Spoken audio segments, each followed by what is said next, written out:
Hey, what up? It's Chris Roscoe. Have you ever heard anybody talk about shit? I forgot. I do this every time. Personal responsibility. Have you ever heard anyone talk about personal responsibility in the specific reference where it's controversial? Where someone will either be talking about their mental health or their financial situation in some kind of complaining context, and someone would be like, you just need to take responsibility for yourself. And then that other person fires back and goes, that's a dick move. You're just saying that because you're privileged and blah, blah, blah. You ever heard that? You ever seen that? What's the thing? As somebody who specifically intends to educate people on personal responsibility and the impacts that can have and the power that's at your fingertips to be able to use to actually change the course of your entire reality. I think that's one of the most important tools we have. And so I talk about it a lot. And so this controversy is very real to me. And so I wanted to make a video talking about it from both sides so we could figure out what we could learn about it, what makes sense, and what not to throw out, you know? Because I think we do a huge disservice in immediately invalidating an idea just because it comes from a place of privilege. We have this idea that a privileged perspective or a privileged idea doesn't have any value. There's like, oh, that's just coming from a place of privilege. What do you know? And then we invalidate the whole damn thing without taking into consideration that, like, maybe the privileged people might actually have something to teach us. Like, maybe if we're down here on an emotional level and we're in the shit, that maybe someone who's up here and doesn't have to deal with the same surface, like who doesn't have to deal with the muck and the ingrained bullshit, that maybe they might actually have some valuable insights. And this isn't some kind of like, you know, like worship the man type of deal. That's not where I'm coming from. I'm not saying that, like, you know, that there's nothing wrong with the system and that we need to just, like, you know, be grateful that the breadcrumbs of the rich white elites, you know, the rich white elites. No, that's not where I'm coming from at all. I'm just saying we need to take a little bit more of a nuanced, sophisticated look at ideas before throwing out some of the most valuable ideas we've ever come up with as human beings just because they're potentially privileged. So what do I mean by that? What even is this controversy in the first place? So, like I said, I generally see it taking place on the financial and mental health realms of life. You know, someone's struggling financially or mentally, and then the response that they get is like, oh, just fucking take responsibility for yourself. Pull yourself up by your bootstraps, boy, and do the things that you're supposed to do. And I get it, you know, like if you're an immigrant with, you know, 3 kids and you came over here and you barely speak English and you're working, you know, a million jobs and you're still barely getting by, having someone tell you, you know, just work harder there, buddy old pal, isn't going to land as like, wow, why didn't I think of working harder? You know, like they're not going to think that. And to some, it's going to be straight up insulting depending on their circumstances. And I get that. That totally makes sense to me. You know, I've been, in my own personal life, I've been so broke that you have no money. And so the bank charges you for having no money, which then overdrafts your account, which makes you have even less money. So, like, it's like when you're at the bottom, it's really fucking hard to get back up. Like, really, really, really hard to get back up when you're at the actual bottom, because it's just a lot of work and there are a lot of things that are actively working against you.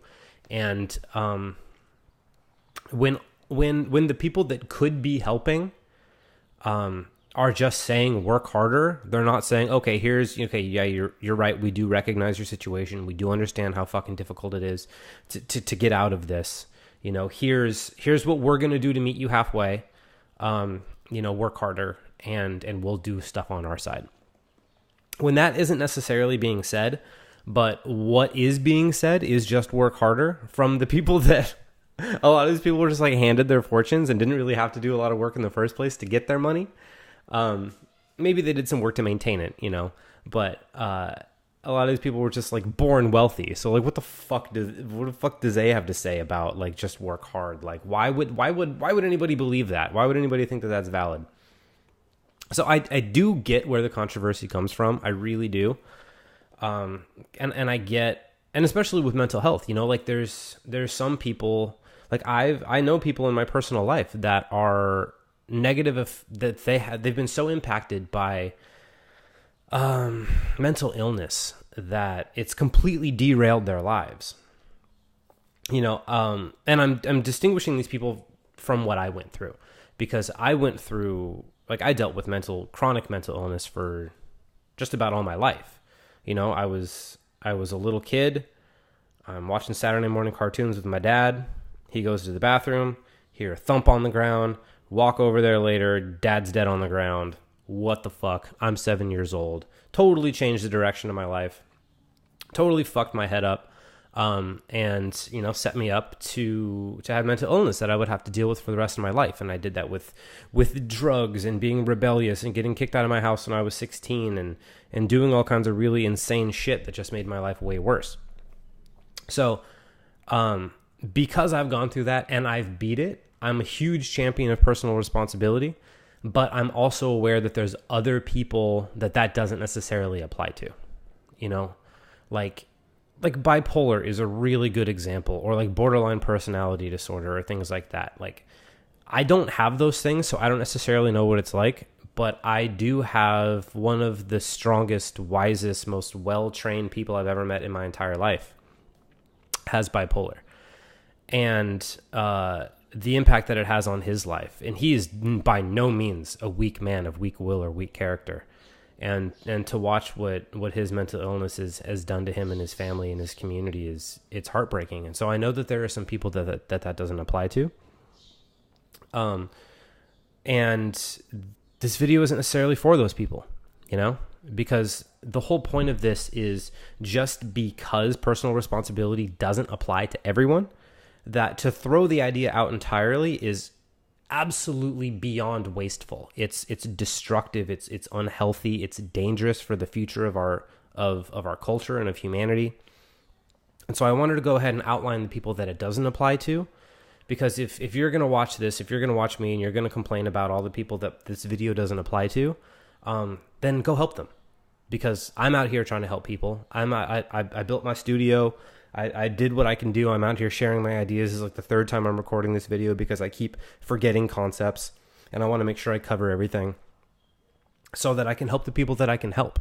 And if you're sitting at home watching this, be like, oh, you're just a privileged guy. You can't do, if you're one of those people, then please go fucking help the people that need the help, because I've chosen who I can help based on what I've gone through. So I hope you do yours. Instead of just hating on me, because that would be wildly unproductive, and I think we both know you're better than that. So anyways, personal responsibility. Why do I care about this, and what exactly does this mean? Now that we've gotten out of the way who it's not really going to work for, I want to talk about why it's important to me and just how many people I think it can work for. Because I got introduced to this idea after a lifetime of extremely severe mental illness. Like I said, I watched my dad die when I was a little kid.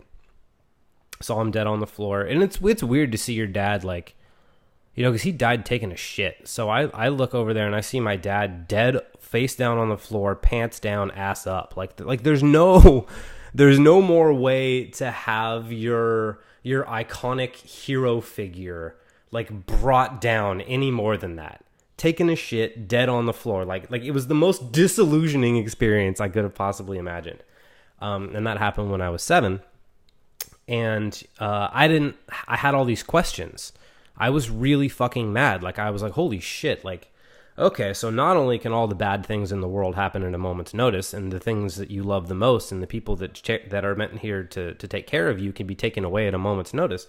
Not only is that accurate, but you're fucking absolutely helpless. There's nothing you could do about it. And I had questions, and I had concerns, and I had things that I needed to deal with. And the people in my life, since I was raised as a Jehovah's Witness, all they could do was answer with, Bible stuff. And then I would have asked questions about the Bible stuff, and then, guess what? They would respond with more Bible stuff. And I'd be like, what the fuck? These aren't answers. This isn't helping. You're not giving me anything. This isn't... You're just reading me a book. Like, why would this be helpful to anybody? And so I got more and more angry. And I became destructive, outwardly destructive. I just became mean, and I was kind of like a bully, and I would like cheat on girlfriends and just like try and fill myself up with whatever I could to make myself feel good. If that was power or attention from women or, you know, whatever the fuck it could be. And I was only like 13 at this time. I'm already just like losing my shit. And then, you know, long story short, like it just keeps getting worse and worse and worse and worse and worse until later on I learned to internalize it. And I'm only telling this so you know, like the severity of my symptoms is like, I know what it's like to not be able to speak. I know what it's like to be so constantly bombarded with like voices in your head that are just beating the shit out of you that you want to kill yourself just to make the pain go away, because you can't imagine how else to make it go away except kill yourself. Because every single time you try to fight it, every single time you try to stand up and be strong and do what's right, the voices get bigger and stronger and scarier and harder to deal with. And you just feel like you're going insane. And so, you know, there was a time in my life where I was quite literally thinking like, okay, bro, what are you going to do? Are you going to kill yourself, or are you going to commit yourself for life? Because you're a danger to yourself, you're a danger to others, and you need to do something. You either need to end your life, or commit yourself and get yourself taken care of. Like, these were the options that I was dealt with. Like, that's how bad my life had gotten. And the advice that I got saved my fucking life. You know, I was talking to my friend Allie, and she was my roommate at the time and really good friend. I owe this woman so much, even though we don't talk anymore because she went down on a separate path, but I owe this woman so much. Here's what she told me. She said, Chris, you're not broken. There's nothing wrong with you. You've just been taking such poor care of yourself that you've essentially rotted from the inside out. Like, your foundation is so decrepit and so broken and so uncared for that it's falling apart and you are dying as a result. Which is just another way of saying that, like, you're responsible for this. You got yourself into this situation, you can get yourself out. That's essentially what she told me. And I thought this was just the most novel idea in the entire world. Like, what? Like, I have a way out. There's something I can do. I can actually resolve this situation. And so that's what I did. I went into therapy for years. I started taking martial arts for years. I started meditating. I started journaling. I joined a men's group. I talked to everybody I could talk to. I went to every class and every seminar I could possibly go to. What else did I do? I was doing yoga. I was thinking of like everything I could possibly do that would fit, that would help. I doubled down on those as much as I possibly could for 10 fucking years. And it worked. And it worked really well. I did it for 10 years, and it was an uphill battle every step of the way. But every single time I saw it getting a little bit better, I was like, okay, this is right. I am on the right path. Like, things are getting better. My life is getting better. And it didn't take me that long to not want to die anymore. It was like less than a year before I was done wanting to die. And then a few years into it, like 6 years into it or something, I looked around in my life and I was like, holy fuck, things are going so well. I think I can turn around and help other people now. And so that's what I decided to do. But the point is, like, I think about what would have happened when I'm at my lowest point in my entire life, right? And I'm pleading with people. I'm like being like, oh my God, like, I'm going to die if something doesn't change. And I think about what would have happened if somebody's response to me would have been, well, you know, it's all about the rich white elites, man. They've stacked the odds so high up against you. It's so hopeless. Why wouldn't you be depressed? Why wouldn't you be anxious? Why wouldn't you want to kill yourself? Look at the rich white elites. Look at the patriarchy. Look at the oppression. You should want to kill yourself. You'd be crazy to not want to kill yourself. It's all the other people that are pretending they're happy that something's wrong with them. They're the problem. What the fuck would I have done with that? Well, what is anybody supposed to do with that? What is anybody supposed to do this? I've thought about this, and the only trajectory I can think that advice would possibly take me on was getting so angry at the government that maybe I try and fix something from a wounded perspective without actually studying the goddamn government. But even if I were to make some positive changes, I would never have learned how to actually impact my mental health. So maybe I could have done some cool changes and everything like that, but who knows? Maybe I would have ended up fucking killing myself anyway. The fact that I realized that my mental health and my situation was in my control, that's what saved my life. And that's what I want everyone to know. That maybe the haters are right. Maybe to a certain degree that telling someone to just pull themselves up by their bootstraps and get their shit together, maybe on some levels that's tone deaf. But for you to throw that out is unwise. Because where do we go with that? Where do we go without the idea that we're in control? There's nowhere to go from there. All there is to do is suffer more and more and more and feel more and more helpless. There just isn't anywhere to go from there. And I'm in the business of wanting people to know how fucking capable they are. I want you to know how capable you are. I want you to know that your destiny is within your control. I want you to know that your mental health, to reasonable levels, is within your control. If I can come back, somebody who's so far gone as me, if I can come back, and not only come back, but genuinely enjoy my life. I love my life. And I can't tell you how damn near impossible that seemed to me not even that long ago. To think that my life and my mind, the thing I was so terrified of, I hated closing my eyes. I hated looking myself in the mirror. When friends would come and visit, I would hide in the bathroom because I was so ashamed of what I'd become. Like I said, there were times I couldn't speak. The pain was unbearable. I couldn't stand it. And to think that I can stand here in front of you and tell you honest to God that my life is so much better. It's so much better that I can actually effectively help people put their lives together too. Please do not ever discount your ability to impact your future and take control of your life and do what you need to do, because it's just so much more than you're led to believe. This whole oppression, social justice narrative is helpful to a certain degree. I grew up as a punk. I grew up as an anarchist punk. I got into punk rock when I was in 6th grade. So it's not like I don't know how fucked up the system is. It's not like I think that America's this beautiful thing. I know about all these awful things we've done. But none of that will ever take away the fact that the only person that can do anything about it right now is you. If you want long-term change so other people don't have to deal with this shit, then great, then work towards it. But if you want to not hate your life and not be flat, dead-ass broke in the meantime, then you're going to have to take responsibility for it yourself. There's simply no other way around it. I don't know how you think your lot's going to improve if you don't improve it yourself. You just can't. You're relying on the government that you know is fucked up to fix your shit. You have to know that can't work. And if you are one of these people that feels really, really, really, really passionate about the structures in our society and all these things, and you think you have really good solutions to these problems that can work long term so other people don't have to deal with this crap, then great. Please fucking pursue it. Please do it.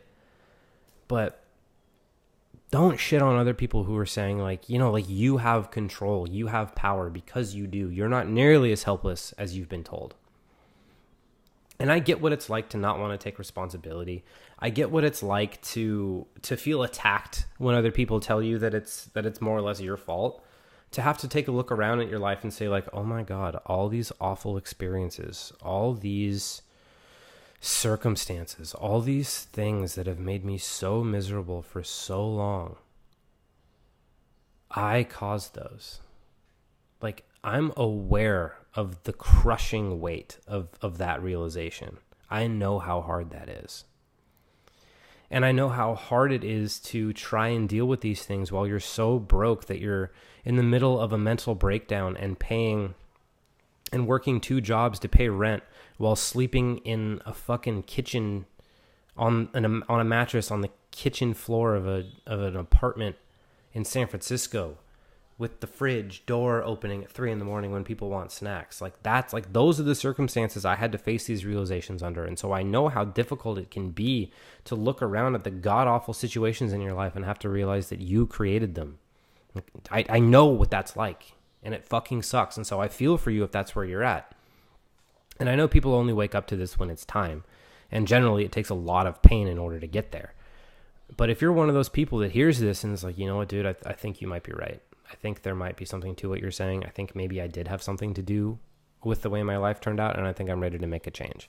If that is you, then please reach the fuck out to me, because you're absolutely accurate and I can help. I want to help. That's my whole gig. That's why I created this channel. It's why I created this video. It's why I did everything that I do, because I know there are people out there that know that they're capable of more, know that there's something that you can do that they can do. Like, there's those people, and that's who I made this video for. And so if you're one of those people, please reach out. And if you're not one of those people, maybe you're not ready. Maybe you hear some kind of truth in what I'm saying, but you're not necessarily ready to do something about it. Also cool. Please keep listening. You know, the little insights will go a long way, and you'll get to go, you know, piece by piece and do what you got to do. And I think it's going to be great. Just, you know, thanks for listening. This is a really, really, really powerful conversation, I think, to be had, you know, and I want to have it in a way that doesn't discount either side, you know, because personal responsibility, as far as I'm concerned, is a human absolute. You know, as long as you have the mental capacities to do things, there's always something you could do. How unfair of it is it to ask someone who doesn't speak English and is trying to raise, you know, 5 kids with, you know, 3 jobs to do more? How fair is that? I don't know. Not very fair. Even though, you know, I'm thinking of the counter arguments, and other people would be like, well, who told her to have that many kids? Who told her to come over here and blah, blah, blah, blah, blah, blah. It doesn't matter. The point is, it's going to be so hard for some people to accept that, simply because their circumstances are harder than ours. And I respect that. I really do. And at the same time, it's just not a good enough reason to throw out the idea entirely. So, you know, I hope this has been helpful. Reach out if you have any questions or concerns or comments. You know, like this video, subscribe to my channel if you like what I'm doing. I really want to shake some shit up and see if I can help as many people as possible. So I love you. Thanks for being here. See you next time.